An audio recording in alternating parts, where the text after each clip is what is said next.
Welcome to this video on conducting a hypothesis test for one mean with a summary. Let's begin. Suppose you are a public health researcher working for a city.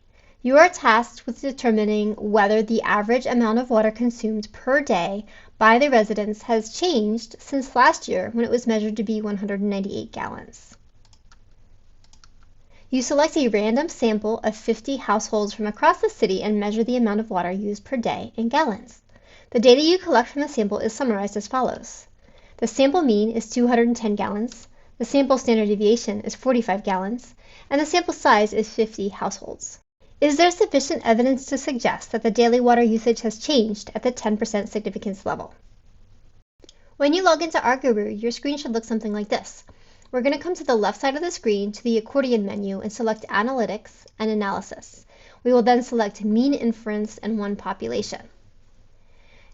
The option is here to select a data set, but we don't have a data set, we just have a summary. So we are going to have to enter our sample mean, our sample standard deviation, and our sample size. So our sample mean was 210 gallons, our sample standard deviation was 45, and our sample size was 50. So now we're going to come down to the bottom of this menu and notice there's two tabs. There's confidence interval and test of hypothesis. And what we want to do is we want to do a hypothesis test. So the first thing I'm going to change here is my significance level, and we were asked for a 10% significance level. And then we have to do two things. We have to put in our alternative hypothesis, and we also have to select our method. So since we don't know the population standard deviation, we are going to use a t statistic, not a z statistic. So now we have to go back and figure out what is our alternative hypothesis. Let's go back to our question and see if we can figure out what an appropriate alternative hypothesis would be. So when we figure out alternative hypotheses, we're looking for some keywords. So usually we'll have words like increased, decreased, or changed. So notice the keyword here is changed. So changed means we have to use the not equal to operator, because it doesn't really imply or indicate whether an increase or a decrease is expected.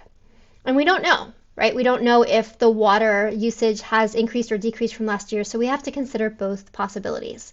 So my alternative hypothesis is going to be that the mean, the population mean, is not equal to, meaning it has changed from the previous year's usage of 198 gallons per day. So this is going to be our alternative hypothesis. So now we're going to come back to RGuroo, and we're going to go ahead and type in 198 so we don't forget that number. And then if we look at this drop-down menu, there's a less than, a greater than, and this funny symbol here. So this is actually what you use when you're using code, when you're writing computer code. This is how you write not equal to. So it's an exclamation mark equal to. And the reason for that, instead of the mathematical symbol, is basically RGuroo is completely built on top of a programming language for statistics. So that's why this operator is used.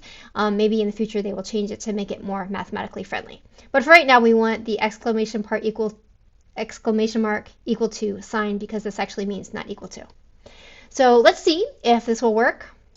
Okay, so as suspected, it wants more information. Okay, so it wants a label here. So we need to type in the name of the variable label. So we're going to type in water, let's type in daily water usage in gallons.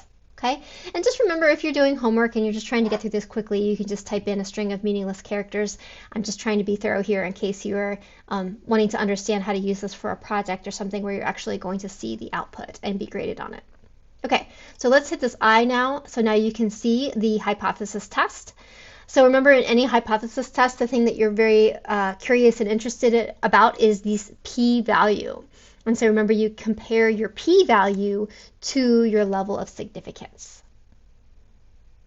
So the question remains, is there sufficient evidence to suggest that the daily water usage has changed at the 10% significance level? So remember, we compare our p-value to our significance level, or alpha. We can see that the p-value is less than alpha. When that happens, that means that we must reject the null. And so therefore, we can summarize our findings by saying that there is sufficient evidence to suggest that the daily water usage has changed at the 10% significance level.